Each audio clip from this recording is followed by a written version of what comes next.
বেশ কিছু ব্রেকিং খবর আছে আজকের লাইভ সেশনে।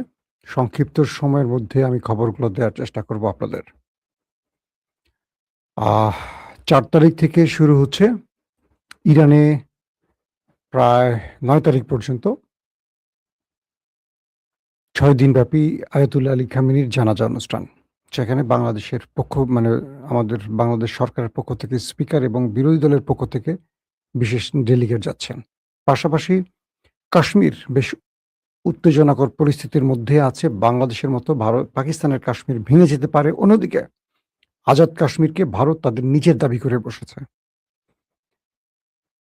৩ নম্বর গুরুত্বপূর্ণ খবর, সিরিয়াতে বোমা বিস্ফোরণে অনেক হতাহতের খবর পাওয়া গেছে।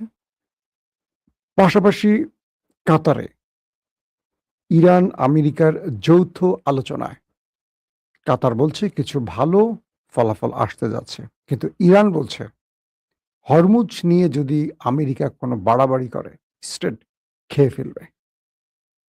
রাশিয়ার তাণ্ডবে পুরো ইউক্রেন এখন জ্বলছে। দর্শক, এরকম বড় বড় গুরুত্বপূর্ণ খবরগুলো আজকে লাইভ সেশনে থাকছে। প্রথম যে বিষয়টি দিয়ে আমি শুরু করতে চাই, আলী খামেনির, ইরানের প্রয়াত সর্বোচ্চ ধর্মীয় নেতা আয়াতুল্লাহ আলী খামেনির জানাজা অনুষ্ঠিত হতে যাচ্ছে ৪ থেকে ৯ তারিখ পর্যন্ত, এই ৬ দিন ব্যাপী। ২৮ ফেব্রুয়ারি দখলদার এবং আমেরিকার আগ্রাসনে একটা বড় স্ট্রাইকে প্রাণ হারান ইরানের সর্বোচ্চ এই ধর্মীয় নেতা। তারপর থেকে তার পুরো পরিবারের লাশকে বিশেষ ফ্রিজিং ব্যবস্থা রাখা হয়। কোথায় রাখা হয় কি সেই বিষয়টি স্পষ্ট না করা হলেও এই দীর্ঘদিন ধরে এটাকে সংরক্ষণ করা হয় এবং পুরো ইরান না পুরো পৃথিবীকে জানান দিয়ে সে দাফন অনুষ্ঠান হতে যাচ্ছে। পৃথিবীর ৯০টি দেশ থেকে প্রতিনিধিরা আসবে। বলা হচ্ছে ১ থেকে ২ কোটি মানুষের সমাগম ঘটবে এই অনুষ্ঠান ঘিরে। বাংলাদেশ থেকে বাংলাদেশের জাতীয় সংসদের স্পিকার মেজর হাফিজউদ্দিন আহমেদ বীর বিক্রম যাচ্ছেন। জামাত ইসলাম থেকে যাচ্ছেন প্রায় ৫-৬ জনের একটা ডেলিগেট টিম। মুজিবুর রহমানের নেতৃত্বে নাসিরউদ্দিন পাটোয়ারি, খালিকুজ্জামান সহ একটা প্রতিনিধি দল। বলা হচ্ছে ৪ঠা জুলাই রাজধানী তেহরানে গ্র্যান্ড মুসল্লায় ইমাম খামেনি যে কেন্দ্রীয় জানাজা অনুষ্ঠিত হবে সেখানে ৭ জুলাই মরদেহ ইরানের পবিত্র শহর কোমে নেওয়া হবে। ৮ জুলাই মরদেহ ইরাকে স্থানান্তর করা হবে এবং নাজাফ ও কারবালা শহরের শোকযাত্রা ও জানাজা অনুষ্ঠিত হবে। ৯ জুলাই ইরানের মাজদা শহরে হজরত ইমাম রেজা আলাইসাল্লামের মাজারে দাফন করা হবে। দর্শক, দ্বিতীয় গুরুত্বপূর্ণ যে খবরটির জন্য আপনারা ওয়েট করছেন সেটি হলো ইরান এবং আমেরিকার মধ্যে বারবারই যুদ্ধবিরতি ভেঙে যুদ্ধের সূচনা হয়। সেটা আবারও আলোচনার মাধ্যমে কাতারে স্থিমিত করার জন্য, ঠান্ডা করার জন্য আলোচনা চলে। তো সেই সময়টি আলোচনায় যে দুই পক্ষে আলোচনা হয় সেখানে বলা হয় যে আলোচনা চলমান উত্তেজনার মধ্যে ইরানের সামরিক সদর দফতর আইআরজিসি হরমুজ প্রণালীতে যুক্তরাষ্ট্রের যে কোনো হস্তক্ষেপের জবাব দেওয়া হবে চূড়ান্তভাবে এবং খুব দ্রুত। ইরানের পক্ষ থেকে বলা হয়েছে, আইআরজিসির পক্ষ থেকে, যদি হরমুজ প্রণালীতে আমেরিকা নেক্সট কোনো আগ্রাসনের চেষ্টা করে, অ্যাটাকের চেষ্টা করে, দখলের চেষ্টা করে, কোনো মিস অ্যাডভেঞ্চার করে, যেটাই করুক, ইরান আমেরিকাকে আর ছাড় দেবে না। এতদিন যতটুকু সমীহ করেছে, আক্রমণ তো করেছে, কিছুটা সমীহ ইরান করেছে যেহেতু আলোচনা চলছিল। ইরান বলছে এখন আর আমরা কোনো আলোচনার মানে তখন আমরা আর কোনো আলোচনার দিকে যাব না, যত দ্রুত পারি আমরা জবাব দেব। হরমুজ প্রণালী ইরানের মূল টার্গেট। ইরান হরমুজকে ছাড়বে না, কোনোভাবেই ছাড়বে না। আমেরিকা হরমুজ নিয়ে যে ষড়যন্ত্রগুলো করছে, ইরান তার জবাবে বলছে এই অঞ্চল আমাদের এবং এটি আমাদের স্ট্র্যাটেজিক পয়েন্ট। পৃথিবী উল্টে গেলেও আমেরিকা যদি পুরো শক্তি নিয়ে যুদ্ধেও নামে, পুরো পৃথিবী যদি এক হয়ে আসে, হরমুজ ইরান ছাড়বে না। ১৭ জুন স্বাক্ষরিত সমঝোতা স্মারক সম্পর্কিত, অর্থাৎ ১৭ জুনে যেই তাদের মধ্যে যে স্বাক্ষরটা হয়েছিল সেই বিষয়ে ইতিবাচক অগ্রগতি হচ্ছে ইরান এমনটিও বলছে। আবার তেহরান বলছে অন্তর্বর্তীকালীন চুক্তি লঙ্ঘনের বিষয় প্রতিবেদন জমা দিতে ও আলোচনা করতে ওয়াশিংটনের সাথে একটি যোগাযোগ চ্যানেল ইরান তৈরি করেছে। এখন থেকে সেই চ্যানেলটি তাদের সাথে যোগাযোগ করবে। পাশাপাশি সবচেয়ে গুরুত্বপূর্ণ যে খবরটি সেটি হলো ইরানের সর্বোচ্চ নেতা মুস্তফা খামেনির বিরুদ্ধে ইসরায়েলের দেয়া সর্বশেষ প্রাণনাশের হুমকির প্রতিবাদে জাতিসংঘে বিক্ষোভ জানিয়েছে ইরান এবং এটি রাষ্ট্রীয় সন্ত্রাসবাদ হিসেবে আখ্যা দিয়েছে। বুঝতে পারছেন বিষয়টা? ইসরায়েলের পক্ষ থেকে মুস্তফা খামেনিকে হত্যার একটা হুমকি এসছে। এটার আলোকে ইরান বলছে, এটা প্রথমে তারা জাতিসংঘে এটার ক্ষোভ জানিয়েছে এবং পাশাপাশি ইরানের মধ্যেও এটা নিয়ে কঠিন প্রতিক্রিয়া আসছে। ইরান বলছে যদি ইসরায়েল এমন কোনো দুঃসাহস করে থাকে এটা হবে ইসরায়েলের শেষ দুঃসাহস। তারা এর আগে সর্বোচ্চ নেতাকে হত্যার পর যে জবাবটি পেয়েছে এবার তার কয়েক গুণ বেশি পাবে। পাশাপাশি আব্বাস আরাকচি এটা নিয়ে টুইট করেছেন। তিনি বলছেন এভাবে যারা হুমকি দিচ্ছে তারা সন্ত্রাসী বা সন্ত্রাসবাদকে লালন করেন এবং একটি দেশের মধ্যে এর আগেও ইরানের মধ্যে স্ট্রাইক চালিয়ে আমরা দেখলাম যে শীর্ষ নেতাকে মেরেছে, ইরানের অনেক গুরুত্বপূর্ণ ব্যক্তিকে, রাজনৈতিক লিডারকে, সেনাবাহিনীর অফিসারকে মেরেছে। এটার ঘোর বিরোধিতা করে ইরান বলছে আগামী দিনে এই সুযোগটি ইরান আর কাউকে দেবে না এবং এটার জন্য যে জবাব দেয়া হবে সেটা ইসরায়েল কল্পনা করতে পারবে না। তার মানে মুস্তফা খামেনির উপর কোনো আক্রমণ হলে ইরান কি প্রতিক্রিয়া দেখাবে তার একটা সিমটম বা আভাস ইরান তাদেরকে দিয়েছে। দর্শক, তারপরের যে গুরুত্বপূর্ণ খবর সেটি হলো সিরিয়া।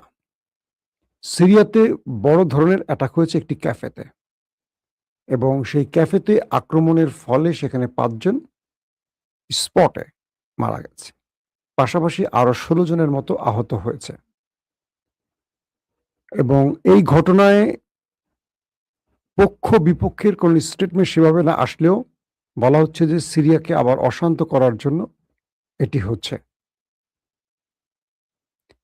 দর্শক, এখন সিরিয়াটা আবার শত্রুর টার্গেট হতে পারে। যে রিপোর্ট আসছে সেই রিপোর্টে বলা হচ্ছে সিরিয়ার মানে স্বাস্থ্য মন্ত্রণালয় জানিয়েছে দামেস্কের কেন্দ্রস্থলে একটি ক্যাফেতে বিস্ফোরণে অন্তত 5 জন নিহত হয় এবং 20 জনের মতো আহত হয়। এটা আরো 5 জন বেড়েছে, 4 জন বেড়েছে। সিরিয়ার রাষ্ট্রীয় গণমাধ্যম অনুসারে স্থানীয় সময় বিকেল 3টা 24 মিনিটে প্যালেস অফ জাস্টিসের কাছে আল মারজা জেলায় আল নাসের স্ট্রিটের একটি ক্যাফেতে বিস্ফোরণের খবর পাওয়া যায়। সিরিয়ার রাষ্ট্রীয় টেলিভিশন জানিয়েছে একটি বিস্ফোরণ ষড়যন্ত্রের কারণে সিরিয়ার রাষ্ট্রীয় টেলিভিশন জানিয়েছে যে এই বিস্ফোরণ ঘটেছে। ঘটনাস্থলের ফুটেজ এবং ক্যাফের বিভিন্ন স্থানের মানে ভিডিও ফুটেজ দেখে তারা কনফার্ম হয়েছে। পাশাপাশি আল জাজিরার যে সিরিয়া প্রতিনিধি আছে মিলাদ ফলত তিনি জানিয়েছেন এলাকার বেশ কয়েকটি সরকারি ও বেসরকারি নজরদারি ক্যামেরার ফুটেজের মাধ্যমে বিস্ফোরণের কারণ অনুসন্ধান শুরু করা হয়েছে। অর্থাৎ আশপাশের যে সিসি ক্যামেরাগুলো ছিল সেখান থেকেই তথ্য উপাত্ত নিয়ে এটার কারণ কারা কিভাবে কি হয়েছে এটার উপর তদন্ত শুরু করেছে সিরিয়া সরকার।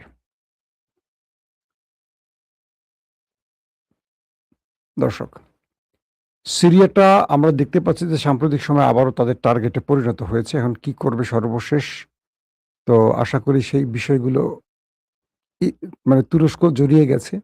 তুরস্ক সহজে সিরিয়া ইসরায়েলকে ঢুকতে দেবে না। আমরা একটু পাকিস্তানে নজর রাখতে চাই। ও আচ্ছা, এখানে আরেকটি ব্যাপার আছে। ইরান বলছে যদি হরমুজে মিস অ্যাডভেঞ্চার করতে আসে ওরা আমেরিকা, তো মানে কেউ আর ফেরত যাবে না হরমুজ থেকে, খেয়ে ফেলবে স্টেট। এই হুমকি তো আমি আপনাদেরকে বললাম। কিন্তু আমেরিকা তারাও আবার পাল্টা ইরানকে হুমকি দিয়েছে। তারা বলছে হরমুজকে তারা আন্তর্জাতিক জলসীমা রাখতে চায়। কিন্তু ইরান বলছে যে আমেরিকার সাথে আমাদের চুক্তি হয়ে গেছে, 60 দিন ইরান কোনো চার্জ নেবে না, কিন্তু 60 দিন পর থেকে ইরান তার চার্জ নেওয়া শুরু করবে। এই পরিস্থিতির মধ্যে ট্রাম্প তার কথা কতটুকু রাখবেন আল্লাহ ভালো জানে। আসেন আমরা একটা খবর দিয়ে চলে যাব পাকিস্তানের খবরে। এবার ইরানের কাছ থেকে বিশেষ মিসাইল নিয়ে রাশিয়া প্রেসিডেন্ট ভ্লাদিমির পুতিন ইউক্রেনের মধ্যে ভয়াবহ তাণ্ডব চালিয়েছেন। বলা হচ্ছে যে ইউক্রেনের কয়েকটি শহরে ইরান যে মিসাইলগুলো মেরেছিল আমেরিকা এবং ইসরায়েলের উপর, সেখান থেকে স্পেশালি কিছু মিসাইল রাশিয়া নিয়েছিল ইরানের কাছ থেকে, এবং সেই মিসাইলগুলো এবার ইউক্রেনে হিট করেছে। এত বড় আকারে হিট করেছে যে ইউক্রেনের মধ্যে কয়েকটি শহর একদম বিধ্বস্ত করে ফেলেছে, অজস্র মানুষ হতাহতের খবর পাওয়া গেছে। রাশিয়া এত ম্যাসিভ আকারে হিটটা কেন করলো? মানে সাম্প্রতিক সময় সবচেয়ে বড় অ্যাটাকটি রাশিয়া করলো, কেন করলো? বলা হচ্ছে আমেরিকা এবং ইউরোপের মদদে ইউক্রেন রাশিয়ার গুরুত্বপূর্ণ জ্বালানি কেন্দ্র, তেল শোধনাগারগুলোতে হিট করেছে। যে রাশিয়া পুরো পৃথিবীতে তেল বিক্রি করে, যদিও আমেরিকার স্যাংশন আছে, সেই রাশিয়া এখন অন্যদের কাছ থেকে তেল কিনছে। কল্পনা করেন যে রাশিয়ার তেল সস্তায় কিনে ভারত পৃথিবীর কাছে বিক্রি করে, সেই তেল আবার ইন্ডিয়ার থেকে এখন রাশিয়া কিনছে। তাদের ফুয়েল স্টেশনগুলো প্রায় অনেকগুলি বন্ধ হয়ে গেছে। অর্থাৎ ইউক্রেন রাশিয়ার মধ্যে বড়সড় আক্রমণ করে তাদের তেল শোধনাগারগুলো ধ্বংস করার ফলে রাশিয়া তেল সংকটে পড়ে গেছে। আর সেই তেল সংকট কাটাবার জন্য রাশিয়া যাদের কাছে তেল বিক্রি করছে তাদের থেকে আবার তেল কিনছে। তার মানে ভ্লাদিমির পুতিনের জন্য এটি সবচেয়ে বড় পরাজয়। আমেরিকা যেমন ইরানে হোঁচট খেয়েছে, ইউক্রেনে ভ্লাদিমির পুতিন হোঁচট খেয়েছে। এই হোঁচট থেকে বাঁচতে বা ইজ্জত রক্ষা করতে বা প্রতিশোধ নিতে ইরানের মিসাইল দিয়ে এবার ইউক্রেনে ম্যাসিভ আকারে আক্রমণ চালিয়েছে ভ্লাদিমির পুতিন। কয়েকটা শহর এখনো জ্বলছে, প্রচুর মানুষ হতাহত হয়েছে, ভবন বিধ্বস্ত হয়ে গেছে। তাদের সিস্টেম, রাডার সিস্টেম, তাদের ড্রোন বিভিন্ন টার্গেটগুলোতে হিট করেছে রাশিয়া। অবাক লাগে না? রাশিয়ার মতো একটা দানবীয় রাষ্ট্র ইউক্রেনে এখনো বিজয় পাচ্ছে না। আসলে যুদ্ধ পরিকল্পনা বা যুদ্ধ পরিস্থিতি এমন একটা দিকে গেছে, এখন সেনাবাহিনী ইউজ হয় না, প্রযুক্তি ইউজ হয়। ঘরে বসে সুইচ টিপে যুদ্ধ করা হয়। এক ইরানের কাছে আমেরিকা, ইসরায়েল কিনাকানি চুবানিটা খাইছে, শেষ পর্যন্ত হাতে পায়ে ধরে শান্তি চুক্তি করে ইজ্জত নিয়ে বাড়ি ফিরে গেছে। দর্শক, আসেন শেষ খবরটা দিতে চাই। পাকিস্তানের ভেতরে ব্যাপক হট্টগোল চলছে। কাশ্মীর পাক সেনাপ্রধান আসিম মিনুরের বিরুদ্ধে নেমে গেছে। একের পর এক কাশ্মীর নেতাদের গ্রেফতার করছে পাকিস্তানের নিরাপত্তা বাহিনী। শওকত মীর একজন অন্যতম লিডার, তার কোনো হদিস পাওয়া যাচ্ছে না। আমাদের শেখ হাসিনার মতো তাকে গুম করে ফেলা হয়েছে। কাশ্মীরের অজস্র নেতাকে গ্রেফতার করা হচ্ছে, কিন্তু কাশ্মীরিরা রাস্তা দখল করে তারা নেমে পড়েছে। তারা কোনোভাবেই পাকিস্তানের আওতায় আর থাকতে রাজি না। অর্থাৎ আমি কালকে লাইভে বলেছি, বাংলাদেশের বিরুদ্ধে খেয়াল করবেন, পাকিস্তানের যে জেনারেলরা আছেন তাদেরকে আসলে কিছু হেদায়েত দিতে হবে, নসিহত করতে হবে। এই দেশটি কায়েদে আজম জিন্না যখন একটা লড়াই সংগ্রামের মধ্য দিয়ে সৃষ্টি করলেন, পাকিস্তান মানে একটা হিন্দুস্তান একটা পাকিস্তান ধরেন, কিন্তু এরপরে এই জেনারেলরা দায়িত্ব নিত বা পেছন থেকে রাজনীতিকে কন্ট্রোল করত। প্রতিবারই কোনো না কোনো জেনারেল পাকিস্তানকে ভুল সিদ্ধান্তে ফেলছে। এক জেনারেল বাংলাদেশকে আলাদা করেছে, এক জেনারেল আফগানের সাথে পাকিস্তানকে সারা জীবনের দ্বৈরতে বা বিরোধে জড়িয়েছে, এক জেনারেল খাইবার পাখতুনখোয়ায় আগুন জ্বলিয়েছে, এক জেনারেল বেলুচিস্তানে বিদ্রোহ লাগিয়ে বেলুচিস্তানের এক নেতাকে হত্যা করে বেলুচিস্তানকে সারা জীবনের জন্য পাকিস্তানের মধ্যে মানে পাকিস্তান বিরোধী করে ফেলেছে। সেখানে এখন স্বাধীনতা চায় একটা বিশাল গোষ্ঠী, এবং সেই গোষ্ঠীটা এখন পাকিস্তানের নিরাপত্তা বাহিনী, সেনাবাহিনীর সাথে নিয়মিত লড়াই করছে। পুরো ভারতের মধ্যে দেখবেন সেভেন সিস্টারে মোটামুটি শান্ত, তারপর ইদানিং মণিপুর টনিপুর অনেক বিরোধ সৃষ্টি হচ্ছে, কিন্তু পুরো পাকিস্তানের মধ্যে এই জেনারেলরাই ভুলগুলো করেছে। বাংলাদেশ তো আলাদা হয়েই গেল। তারপরে ভেতরে খাইবার পাখতুনখোয়া ইমরান খান মোটামুটি এক করে রেখেছে, এখন বেলুচিস্তানে চলছে এগুলো বিভিন্ন জায়গায়। এখন সেই কাশ্মীর, যে কাশ্মীরে ইমরানের পিটিআইকে একদিকে গিলগিট বালুচিস্তান ইমরান খান বিজয় লাভ করেছে, সেখান থেকে বিজয় ছিনিয়ে নেওয়া হয়েছে, দেয় নাই।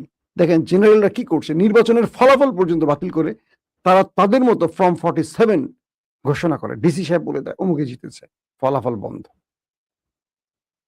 এখন আজাদ কাশ্মীরে পিটিআই কে কোনোভাবে নির্বাচনে অংশ নিতে দেবে না অথবা বিজয়ী হতে দেবে না। সেখানে মানে আসিম মনির তার নিজের অস্ত্র দিয়ে সব করতে চায়।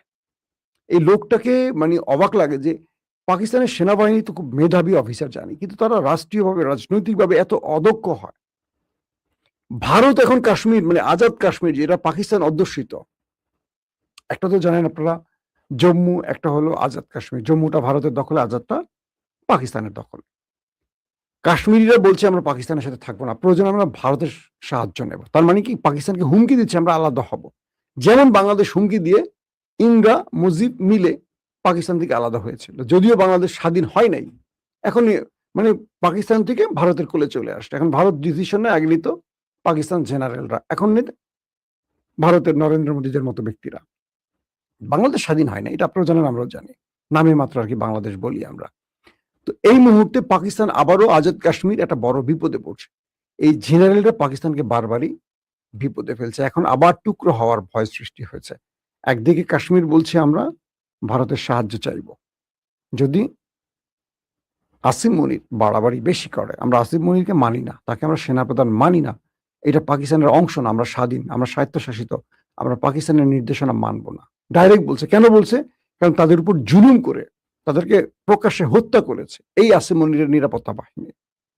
শেখ হাসিনা যেমন অস্ত্রের ভাষায় জবাব দিচ্ছে, সেনাবাহিনী সবসময় অস্ত্রের ভাষায় জবাব দেয়। মাথায় তাদের মালকম বুটের মধ্যে থাকে তাদের জ্ঞান বুদ্ধি।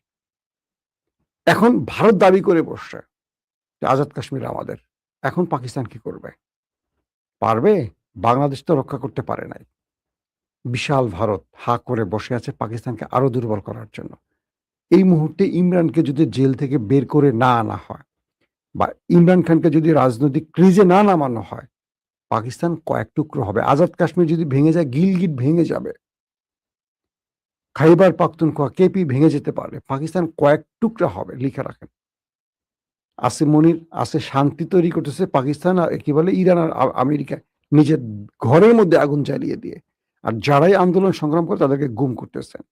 তবে হাসিনার মতো গুম করে মেরে ফেলে না এখন পাকিস্তান, খুব একটা নজির নাই। তারা গুম করে আবার পরবর্তী ছেড়ে দেয় বা আদালতে শরণাপন্ন করে। যেমন হাসিনা তো এটা করতো না, গুম করতে শীতলক্ষা লাশ পাওয়া যেত, বুড়িগঙ্গা লাশ পাওয়া যেত, বিভিন্ন জায়গায় লাশ পাওয়া যেত। আর অদ্ভুত লাগে আজকে হাসিনার সেই দালালগুলো, আমাদের কিছু সাংবাদিক, কিছু ফিফথ কলাম, আমাদের হুমায়ুন স্যারের স্ত্রী ওই যে কি বলে বুড়ি শাওন, লেখছে জুলাই সিআইডি, মানে জুলাই চু চু চু, বুঝতে পারছেন তো? কি নোংরা মহিলা! আরে ধোত্রা মহিলা, তোরে তো রাস্তার পাগল এখন টাচ করবে না। জুলাই তোদের কি পেছনে বাঁশ দিছে? এই দেশের মধ্যে অজস্র মানুষ যারা হত্যা করেছে, তারা তাদের পক্ষে দালালি করতেছে আবার সাংবাদিক। আমারই বন্ধু মঞ্জুরুল আলম পান্না, দালাল কাকে বলে? ওই যে দল ক্ষমতা আসলে কিছু পাবে ওই আশায়, আবার ইন্ডিয়া থেকে মোটা অঙ্কের টাকা পায়, তাদেরকে টাকা দেওয়া হচ্ছে, একদম প্রকাশ্যে বলছে টাকা দেওয়া হচ্ছে। এদের কাছে একটা চেতনার সাইনবোর্ড থাকে, ধরেন যখন এরা কোনো কথা বলতে পারে না তখন ৭১ টানবে। ৭১ মানে তারা বুঝে আওয়ামী লীগ। ৭১-এর বারের ইতিহাস পড়েই নেই জীবনে, জানি না কিচ্ছু মনে করেন। কিন্তু ৭১-এর চেতনা এটা, ৭১-এর চেতনা, ৭১-এর চেতনা কি ঘোড়া রান্না বল? ৭১-এর চেতনা হলো এই দেশে মুক্তিযোদ্ধারা এখনো ভিক্ষা করে খায়। ৭১-এর চেতনা হলো এই দেশে ফেক মুক্তিযোদ্ধারা, রাজাকাররা মুক্তিযোদ্ধা সেজে বসে আছে। ৭১-এর সত্যিকার ইতিহাস সর্বাধিক রাজাকার ছিল আওয়ামী লীগের মধ্যে। সেগুলোকে দায় মুক্তি দিয়ে সেগুলো সব মুক্তিযোদ্ধা হয়ে গেছে। গর্ধব সাংবাদিক হলে যা হয়, ২ কলম পড়ে নেয় সাংবাদিক। ওই যে টাকা পায়, মাসোহারা পায়, ওই জন্য কথা বলে।